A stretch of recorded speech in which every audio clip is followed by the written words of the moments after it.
Welcome back to the Journey Podcast. I'm your co-host, Emma Jackson. And I'm Jose. And we are joined again by the wonderful, the amazing Vanessa and Holland from the Ask Your Workwife podcast, which is everything you need to know to get the most out of corporate America. If you didn't see part 1, go check it out right now because we have so many great insights from these ladies and we have great conversations. But something interesting, Holland, that you said that I have to dig into is something I've never heard of before is the 70-10-10-10 rule, okay? 70-10-10-10. You gotta say it faster. I don't support the faster, but Holland swears by it. So 70%, the goal is that, 70% of your job is spent you doing your actual job, right? And then 10%, what? Fill me in. I love the 70-10-10-10 rule. This is something we came up with based on how I run call my it Holland's corporate rule, life. frankly. Yeah, so there you go. So 70% of your 100% of your capacity, time, right?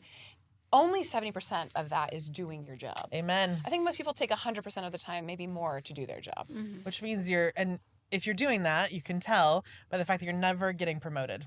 And you're always getting asked to do more and you're never getting a raise. Right. Those are the signs. That's the flags. Those are the and flags. You're getting burned out. Exactly. Yes. Then that leaves you 30%. 10% of that is writing down what you do. Documentation is everything. And we can get into that later if you'd like. But then the next 10% is telling people what you do. If work happens in a forest and your manager isn't there to hear it, did it happen? The answer's no. Yeah.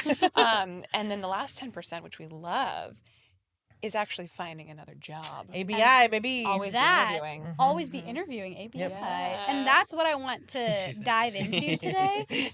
Specifically because whether you're staying in an organization you love it so much or there's so much that has changed. It used to be, you talked about this when I first met you guys, we no longer live in the company towns, right? And we don't have the I have a career and I've been in it 60 years, you know? It is. So it used to be frowned upon to be okay, you look at someone's resume, they were here 2 years, they were here 2 years. 10 years ago, red flag. Mm-hmm. Nowadays, it's a green flag. If you're there for 5 years, red flag. What are you doing? There are reasons. Yeah, a couple.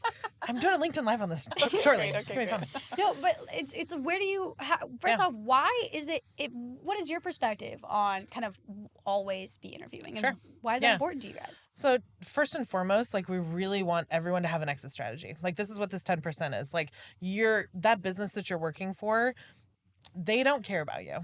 They're not your friends. They're not your family. I care about my employees. Yeah, sure, you care about them, but when it push comes to shove, if you're making a financial decision, you're going to care about the bottom line of the business first. Okay, see? And you have it's literally your fiduciary duty to act in the best interest of the business. Exactly. It doesn't it doesn't make you a bad person. It doesn't make corporate America evil. It doesn't That's just business. Yeah, there's no moral judgment there. It's literally just business. So, which means you have to be watching out for yourself. So the business is going to watch out for itself. You have to watch out for yourself. So 10% of your time needs to be spent making sure your resume is up to date, making sure that you're doing, and this is kind of fun, internal and external networking, right? So are you understanding how the operation works? Are you getting to know champions and mentors in other departments so you can make a lateral move? So let's say that your department gets downsized. While, in fact, I just saw this on the news, while I think the one of the video departments at Google was in a courtroom advocating to be unionized, they all got fired because Google well, they were third-party contractors. Okay, maybe that was it, but it was one of those things where Google or whoever just decided Google. Yeah, it was Google. Yeah. Just decided not to do that part of the business anymore. Mm-hmm. I logged into Google domains the other day and they're hey, we've given this all to Squarespace. I remember, yeah. Right, so imagine that's jobs, right? Mm-hmm. That's people's jobs. Google made a business decision. We don't want to do this anymore, so we're getting rid of this entire thing. So you can, if you've done your internal networking well, then you can jump. You would have seen that coming and you can jump to a different department that's not getting outsourced or just gotten rid of altogether, right? If you're doing external networking, that's a way to jump ship altogether. You're never mind, Google's not the vibe. We're going somewhere else. In our last episode, we talked about finding a mentor in the workplace. And I feel with that, you said not just going deep, you said kind of going wide. Yep. Mm-hmm. There's a lot of possibilities there with internal networking. Totally. Is there anything that you would touch on maybe that's different than you said in part 1 that could help with internal networking? Yeah, in part 1, we're definitely talking about mentors and champions. For this, I would just keep people aware of you, right? So I had a VP who, I was working at a CPG company, and about $3 billion in 18 different countries, and I was working in beauty and personal care, but the director over supplements was just a really cool guy. Like we like jived on a lot of topics, whatever. So every once in a while I would just read up on what's going on in supplements. Do you know what I mean? Like, oh, like there's a zinc shortage, there's a this, there, like whatever the thing was, right? I set a Google alert for this and just read it every morning. That's what happened. Like I didn't seek this out, it came to me. Smarter, Yeah, not harder. exactly. That's what I'm saying. Optimize the system. And so about once a month, I would just like forward him something. I'm like, hey, did you see this article? And he was like, wow. And like every time he'd reply with like, wow, Vanessa, I didn't know you were so well read on this. Da, da, da, da, da. I'm like, because I'm amazing, right? But I guarantee you, and he after about 6 months of this, like we started going to lunch together. We started like doing coffee chats together, whatever. And like he wasn't a VP, so he wasn't in like a champion space for me because I was reporting directly to a bunch of VPs and the C-suite because I was in social media. But as a director, he could hire me as a brand manager, right? And it wasn't at the time looking like there were any openings as a brand manager in beauty. So if I wanted to stay in the company but make a lateral move, he was a place that I could go because I just warmed that relationship up enough to like let him know like I was curious about this space. I was well versed in it. I knew how to do market research in it, Right. like et cetera, et So cetera. that's a subtle play. Yeah. One of the most important career moves I made early on, I told this director in an adjacent department that I wanted to work for her. I said, Yeah, Holland's not subtle. She's just like, here we are. I want to work for you, and this is the job I want you to do, or that I want to do. And 3 months later, she gave me a job. Mm-hmm. It was incredible. Love that. I'm Yeah. very much on that train. Yeah, I have yeah. to. I don't necessarily. I'm not subtle. Just to put it that way. I don't just have. wanna- It's not in it from Yeah, but both are good. Both are good, and it is really being seen. And so you go back to the 70, 10, 10, 10. Like if you're not telling people what you're doing, and it could be as subtle as, did you see this thing about the zinc shortage? Mm-hmm. That's showing something that you're thinking, that you're engaged. Yep. If you're not doing that 10%, then you don't have those internal Right. opportunities. When he goes to hire a brand manager, he's never going to know to think about me. Mm-hmm. Right. Yeah. It's been, to me, that's a little bit more difficult to get promoted or find another job within the same organization. To me, it's always been easier to just find an external company Sure. that is kind of like on the same field. Yeah. Both are great. Yeah. Yeah. And in fact, some part of internal networking includes vendors. So like, that's an outside company, right? Mm-hmm. But like you're working with them and you're working closely enough with them that like you need to make sure they always have your personal business card. They always have your personal information because you could go at any time or they could go at any time. But like I've watched vendors in very small industries jump ship. In fact, there's a very famous conference here in town where like it's all the marketers in a particular industry. It's oil and gas, but it's big enough that Shocker. no one's gonna know what this conference is unless you're in oil and gas, you know. But they like that is the conference at which everyone swaps seats. So like it's the only time that all the marketers are together unsupervised. And so everyone's interviewing at that conference. They're supposed to be doing other shit. No, they're not. For their currently engaged clients. Yeah. They're all interviewing each other because they all just swap seats every like 6 months to a year. And so it's one of those things like, oh, if my pipe fitting vendor over here like has an opening, I'm gonna go over there. Like whatever. Like it's that kind of thing. So it's this like while you have a job and it's technically internal because you are working with these people, if they're a vendor, you can kind of bridge that into external networking too of just like, now I'm going to jump ship to that company altogether. Okay, but what about, it's so much easier to make a move in the same industry or within the same job role type. Sure. I think that a lot of people, myself included, get into something and you're like, okay, I don't maybe want to do this forever. Sure. Or that was the first opportunity that arose and you take it because you got to get your foot in the door. How do you avoid getting pigeonholed and stuck? Because, you know, I feel like that happens lots. Oh, you don't have experience in that. And the longer you go, the less experience you have in that. And the longer, oh, you've been doing this thing. And I was just talking to someone, a potential client actually, the other day, and they are in marketing. They do project management for a law firm. Okay. And you know what? She's like, the only reason I did this job in the first place, like, got into this career path was because I wanted to do something else, but this was available to me. And she's like, and I'm kind of trapped and I don't want to do this. And she's looking and she's mid-career. Yeah. And it's hard. She's like, how do I, like, she was kind of brainstorming, like, I'm finally going to, I'm going to try to make that transition, but it's not easy. You should have her come talk to me. I made that transition from law to marketing. Ooh. Yeah. So prior to this, in one of my past lives, I was a subject matter expert in firearms law. Wow. I know. You've had a lot of Which past is very lives. I know. It was a different color hair. It was a whole vibe. So what I did is I worked for a law firm who had 500 clients across the country. And my job was to like go to all of our clients. Like I had to talk to our clients, every single one of them once a quarter and just see what was up. And then the other one was I need to go and perform like audits like the ATF would do, and then like find places that like could be cleaned up and maybe outside the law, and we need to make sure they're inside the law, and then build some system like checks and balances and systems and train everybody. So like I did that, and then literally the next line on my LinkedIn is creative director, Great Lakes Boating. And So, it's like what happened there? Yeah, exactly. So How did that happen? that's a solid question. One, you have to be willing to take a pay cut. You have to know that you're going to start at the bottom of an industry. So like before you want to do that, make sure you're making a bunch of money and you're saving it, all of it. Because you're going to start I would say you can take a pay cut, or you could take a strategic pay cut with a compensation package. Yeah, sure. So I like him. I know. Yeah. So we talk about in interviewing and negotiating your X factor. So like in this space, like you'd apply for jobs that are really junior, that like you feel overqualified for, but you actually don't know how to do the base level thing they're asking you to do, right? But then you, in the negotiation conversation, you say like, my X factor is I have worked in corporate America. I have led teams. I have done all this other stuff that like you'd normally have to train a new person how to do. So like I know how to work within this space. I know how to be client facing. I know how to run a till, answer a phone. Like I know how to do these things. The only thing I don't know how to do is this very specific, very junior thing in this industry. So if you're willing to teach this to me, I'm willing to bring all of this other expertise to you. In which case you don't really need to take a pay cut. that is super smart. Yeah. That makes a lot of sense. Yeah. But for one of my lateral moves, I took a calculated pay cut from going from, I used to be a store manager for a pawn shop chain. Okay.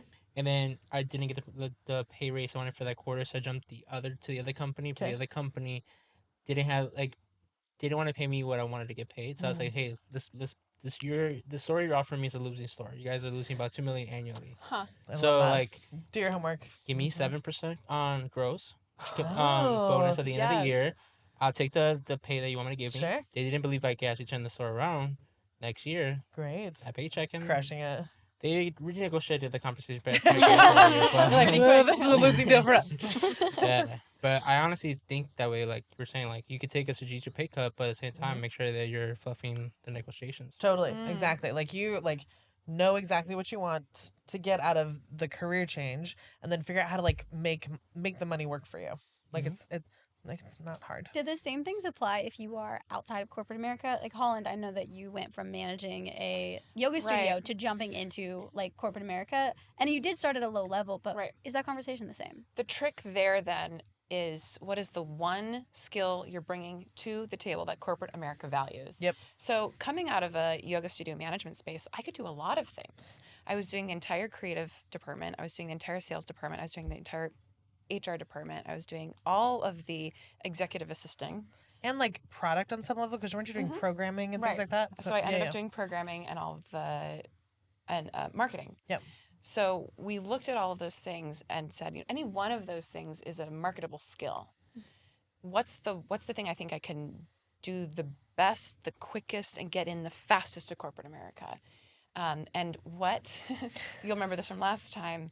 What is a job I like to do, too? And so we came out with like maybe it's going to be an HR play or maybe it's going to be a creative play. And we ended up with creative, built a resume around just that tiny sliver of my job. So it's like identifying. It's usually like one, maybe two skills. Tiny thing. That means something, that add value to a corporate America bottom line. My jump was writing. So like I had to write these legal briefs for our clients that were like answering questions that like maybe 1,500 words a day. And I had 5 to 10 questions a day, or like do the initial research, write a legal brief, and send it to the lawyers for their approval. Because our promise to our clients was we'd defend our positions to the Supreme Court. So like, okay, you got to make sure it's good. So I walked into this magazine publishing house, didn't know they were hiring. I was just dropping off a resume, and the accountant was like, "Can you write?" I was like, "Yes, I can write." He's like, "Great." The managing editor's down the hall. Go talk to him. I was like, "Okay."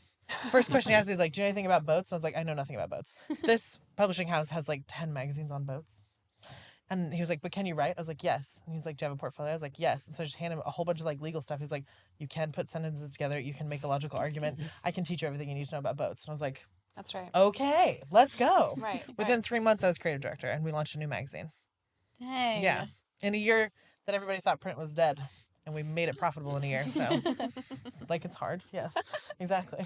No, going narrow and like choosing something very specific. Yeah. A passion project I like to do to give back is to help people with their resumes. Yes. I remember doing this in college. I could Yeah. have had it like a side business, but I just did that out of the goodness of my heart. And because I would get this stuff and it was all over the place. And of course, what they did is they just put exactly what they did. And I was like, Everything they do, right? everything they have ever done. And I was like, first off, we're gonna make this one page because you're in college. And Thank you. one page. And second off, where are you applying? What role are you applying for? And we're gonna everything that you have ever done now in your life leads you to the apex of this position. Exactly. Like, that is Yes. Tell that exactly story through the resume. Yeah. And I was like, I don't care about this. I don't care. Oh, but that was important. No, but I don't care. No. Because it's not relevant to this exact position. Yeah. And you have to be ruthless about it. Like I was watching, we have used this story a couple times in the podcast, so I'm sorry, we're retooling this. That's a New different audience. platform. But it's, if you ever watch interviews with Peter Jackson when he was making Lord of the Rings, yeah, and they asked him like, how did you deal with like such a massive tome of work and narrow it down to like, frankly, long movies, but like still just a movie? Shorter than the books. Yeah, yeah. And he said we had to get absolutely ruthless about what was in the plot, and if it did not directly impact Frodo getting the ring to Mordor, it couldn't be in there. Even if we liked the character, even if we thought it was going to be fun to shoot, even if we thought it was the coolest thing ever, if it didn't get the ring to Frodo and to Mordor, we couldn't do it. Like, that's how you have to be about your career. You're going to do a lot of things. There's a lot of things that I've done that doesn't exist on my resume. Doesn't even make it to LinkedIn, frankly. But, like, that's because I'm completely ruthless about what is it on my LinkedIn, on my resume, that is trying to get me to the thing I want right now. And probably once every, we'll go with your 6 months. Once every 6 months, Thank you. I go back through and I, like, change my titles. I'm like, what do I want people to think that I've done recently? You know what I mean? I'll just like willy-nilly change a title here or there. It's not really in it. It's not really willy-nilly. Say that 10 times. Say that faster. So many times. But I'll go through and change my titles or like shuffle the bullet points. So like the ones at the top are the ones that are like relevant to the experience I want people to see now. And I think there's two things that are really important there. One is removing the ego from the situation, which is not easy because, like, that project meant a lot to me. Or I got the best, promotion. Or I got that title by 25. Yeah, right? Yeah. Some of this has to do with like back to internal and external networking, right? So like, what's the narrative that this thing is telling the people who are looking at your resume, right? I think a lot of people just use their resume as a source of truth and their LinkedIn as a source of truth. Yes. But the resume and the LinkedIn are simply selections messaging. from a larger collected work, which is your career. Yeah. And so what is the resume, but only, again, I love that apex, like, I was born to do this role, but also I was born to do this other one according to this company. You know what I mean? Frodo, ring, Mordor. That's all I'm saying about it. Storytelling. Yeah. And Yeah. I think that's why I was so totally. darn good at it. And let me tell you, not to brag, but actually I'm going to brag. Please. I got every single internship I freaking applied to. And I was the kind of kid that I came into college and I was like, I'm going to major in this.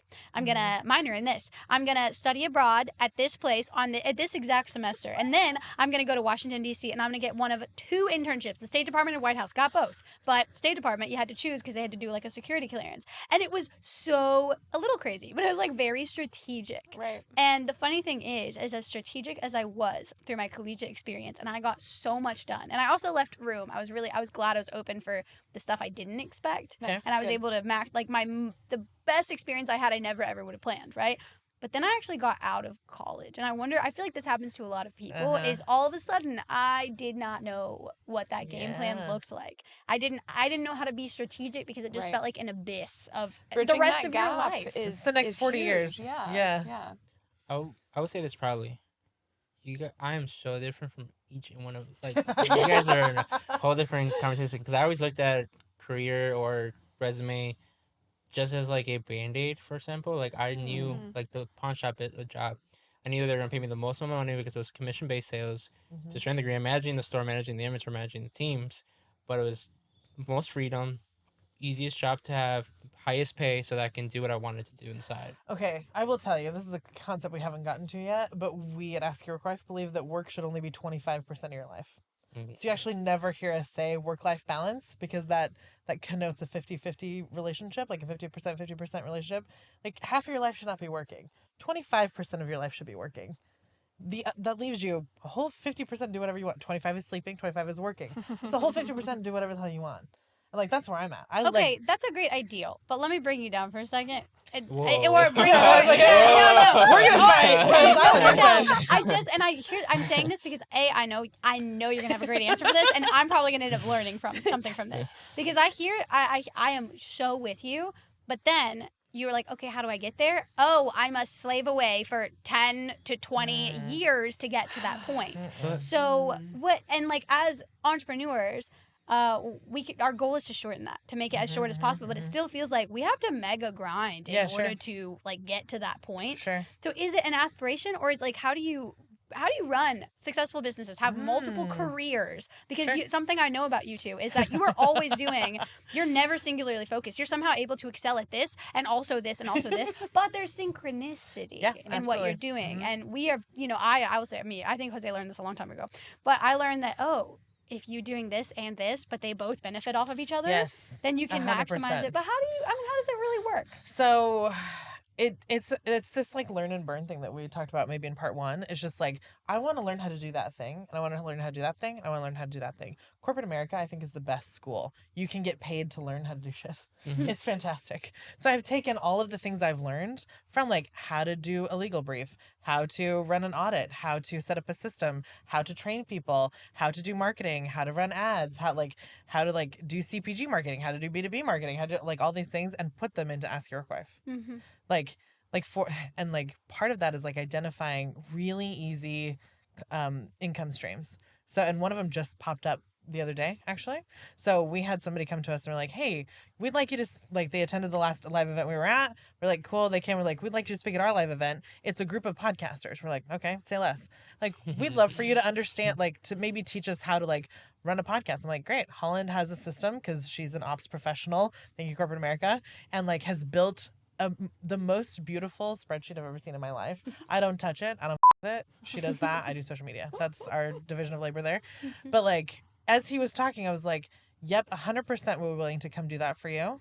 And so I just turned to Holland and I was like, I need a dumbed down version of your spreadsheet that we can give to them for free.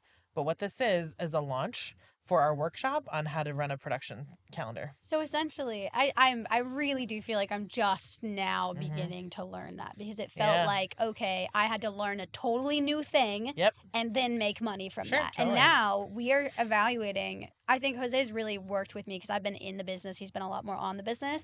Of wait. You I would say we have this, spreadsheet that we've been using to evaluate dental clients, for example. And it was brought in because we work with a consultant that they did that. It wasn't even our role, but we were able to interpret that data and our marketing was way more effective. Yeah. And we used to get really frustrated because other clients, we didn't have access to the same information. And Jose was like, why don't we just make the same spreadsheet, but for any industry? That's right. And then we give it to them, and it's a tool. It's actually, this is part of what you are paying us for. That's right. Yes. And you don't make it till you get paid. Exactly. And the thing is, and when they put that, they think it's more value they're getting, which it is, but also in turn, it's going to help us do our job better. Because you're no longer trading dollars for hours. Yes. Yeah, not only do our job better, but also upsell. Yeah, exactly. You can see the business grow. Totally. You can. So is that the key then? The reason I harped on the 25% is it's a great ideal, but I feel like I struggle with the pathway to get there. Sure.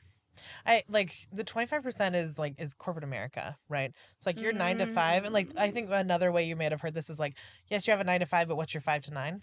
You'd be amazed how much time you have in the day to do things. So Holland and I, what episode are we on, recording wise? 160-ish. Yeah. We get together every other Saturday and we record 4 or 5 episodes. And that's every other Saturday, only for 9 months out of the year and only for 3/4 of those.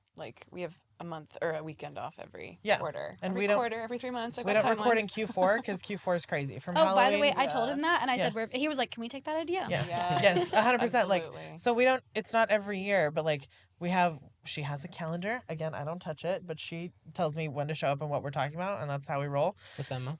You too.